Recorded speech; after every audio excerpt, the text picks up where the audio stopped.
The David Pakman Show at davidpakman.com. Welcome to the bonus show. Where to even start? I was at Politicon in Los Angeles over the weekend.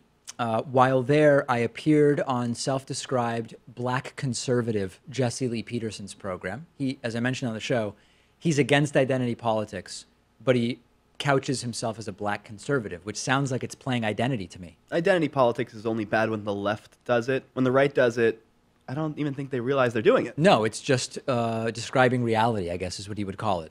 So we're going to put the entire interview online so you can watch it, and I encourage you to watch it. My approach going in was not, as usual, I can't really take it seriously because it's all just so dumb. But at the same time, I didn't want to be triggered into escalating because that sometimes well, in the past it has made it where Jesse Lee Peterson kicked me off the show.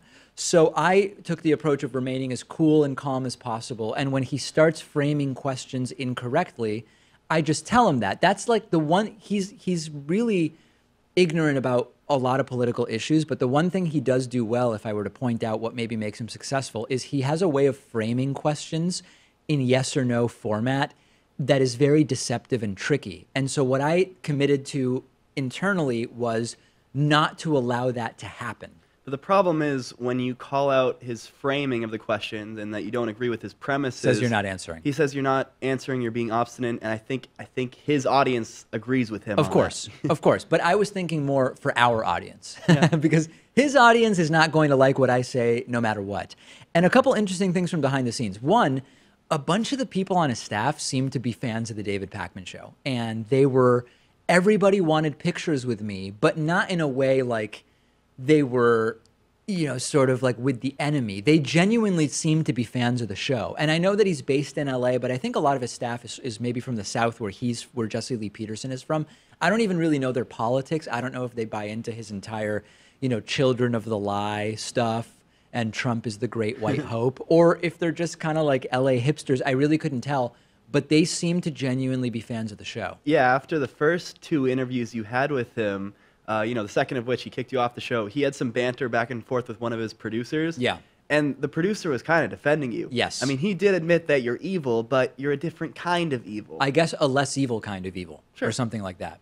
The other interesting thing was his studio is at, I guess I don't even like using this term, but it's at a Christian counseling center. Particularly, it seems focused on men.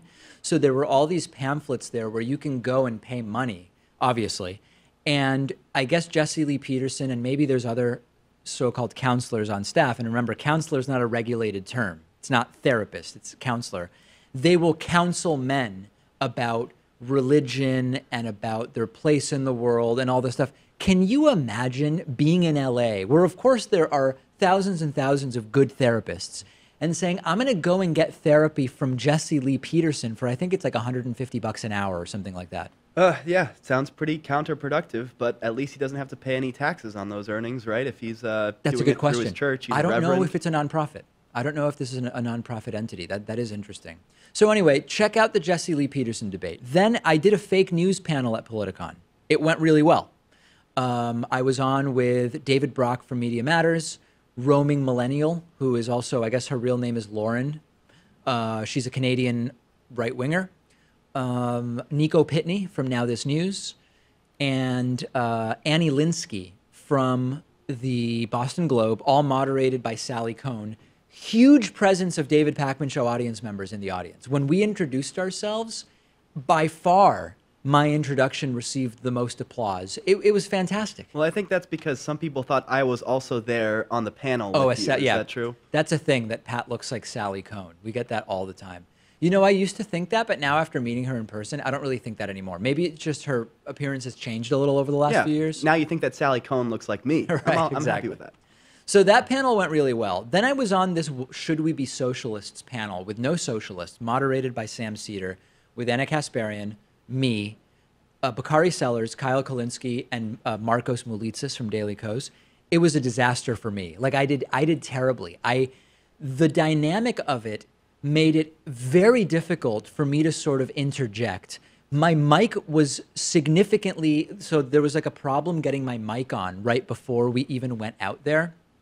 and the guy who was like the tech guy, I was the last person mic'd up, and he had to put it together and wire it in like a slightly different way, so the mic also like wasn't picking me up that well, so it was hard to interject in general.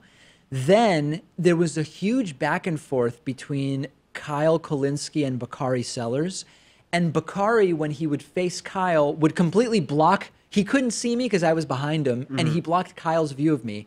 There were like 3 or 4 times where I tried to jump in.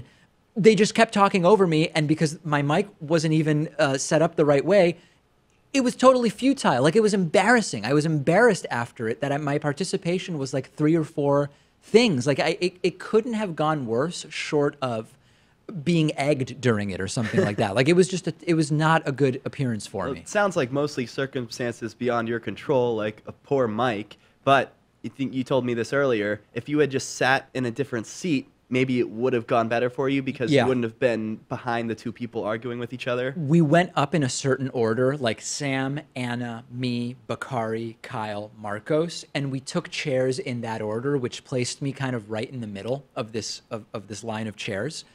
It occurred to me I should just keep walking to the end and take the last seat, so then I can kind of turn it and I have all 4 other people in front of me, which would be a much more commanding spot, right? It would be sort of opposite the moderator. But then I said, that might look weird. It might look like I should just take the next chair available. You could have a Ben Carson moment. It could have been a Ben Carson moment. Presidential debate. And it was an absolute mistake. I mean, I just should have taken the chair that seemed to me like it would have been the right one. So it really didn't go well. And afterwards, some people said to me, David, why didn't you talk more?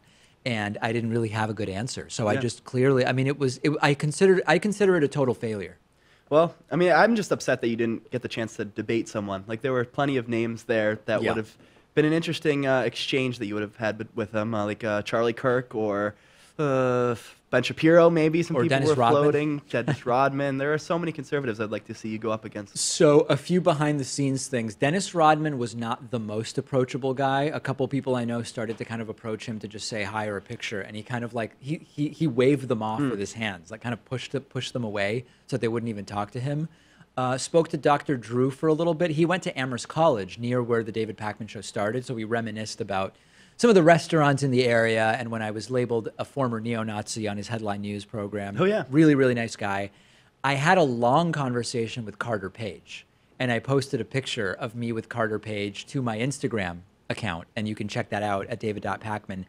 He is a genuinely nice guy, but something does seem a little off about him, and he truly believes, like everything he said on the show, the dirty dossier or the dodgy dossier, I think he called it, about the Christopher Steele document, and how he hasn't done anything wrong and it's all just kind of like trumped up and the wiretaps against him are illegal.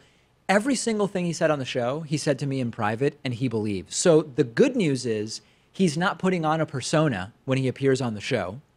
The bad news is he genuinely seems sort of that disconnected from reality. Yeah, we've kind of identified him, or suspect him of being a useful idiot, which is a term that's not a pejorative, but it certainly can come across as one. Yes. And it's just too bad that you can't really ask him if he thinks he fits that role, because that would come across as insulting. But I did say to him when we took a picture, I said, no mugshots, because you're not going to prison. And sort of referencing how in the interview he had said, there's no reason I would go to prison. And he said, no, I'm not. And I said to him, listen, it seems like I don't agree with you about any of this stuff, but it does seem like you're sincere in your beliefs, at least as you presented them. And he said, yeah, why wouldn't I be? The other thing about Carter Page that was interesting is, so Politicon had a lot of security. They had there was Politicon staff, and then there was venue security, and then like the really big names came with their own security. Like when Kathy Griffin showed up, looking very odd by the way, she had her own security in addition.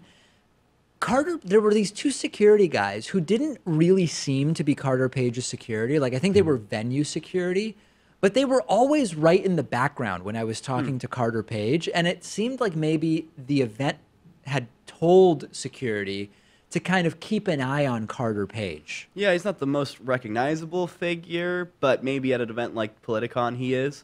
Those people could also be Russian agents, though, so watch out for that. That was the most interesting part of the conversation. I said to him, when you're here at a place like this, do you imagine that there are like fake audience members or whatever? Like, do you imagine that you're being surveilled here?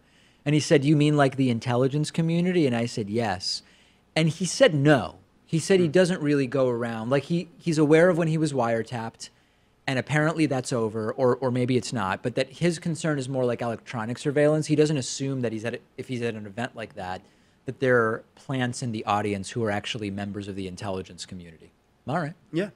Did you attend any of those debates, like the classic Cenk versus Tucker Carlson square off, or Hassan Piker versus Charlie Kirk? So I flew back before the Cenk Tucker Carlson one, but I saw a few minutes of it online. I did go to about 5 or 10 minutes of the Hassan Piker versus Charlie Kirk debate. If you don't know who those people are, congratulations. I mean, it was just yelling back and forth. At one point, Charlie Kirk and Cenk Uygur, who was in the audience and is Hassan's uncle, got into a back and forth, which was interesting. I wasn't there for that. I did meet at that debate this guy from the Stoneman Douglas school, Kyle Kashuv, who is like the right-wing alternative of David Hogg. David Hogg became an activist from the Stoneman Douglas mass shooting for gun safety, and Kyle Kashuv became like his right-wing counterpart who met with Trump and Melania and is for gun rights. And he came up and said hi to me and said he was familiar with the show. Oh, wow. Nice kid. I mean, he's 17 years old, but certainly very precocious. I won't deny that. But, the one thing is everybody is pretty friendly there, like the right and left wingers. James Carville was there talking to right wingers, and Chris Christie was hanging out backstage talking to left wingers, and everybody just kind of gets along. Which I think is predictable in some way. we were worried that Politicon is cancer in the sense that it's just kind of like portrayed as the Super Bowl of politics. Yeah. And you show up there wanting to debate people and get the best of them. But it sounds like at least backstage there wasn't much of that. No, it was really pretty friendly. And I think I must have taken 200 pictures with different people who some traveled as far as from Australia to see my participation in Politicon. So it was a really great event. Now, I heard you also have some incident from the weekend. I was thinking maybe on tomorrow's bonus show. Oh, okay. Give the audience something to sleep on, come back, then they'll hear about my weekend. What is it like? Can you give a general sense of what type of story it is or what it relates to? It involves syringes, a laundry room, and threats of violence. Okay. Would I be off if I suggested it's related to the opioid epidemic of the Boston area? No, that's correct. It is correct. Okay. All right. Well, so we'll hear from Pat about that story tomorrow. Sounds like a sad story as much as an interesting one. Usually anything involving the opioid epidemic in Boston is pretty sad. So we will start uploading some of the stuff from Politicon and the Jesse Lee Peterson interview and all of this over the next few days. Look forward to hearing from people, and we will be back with a new show and new bonus show tomorrow. The David Pakman Show at davidpakman.com.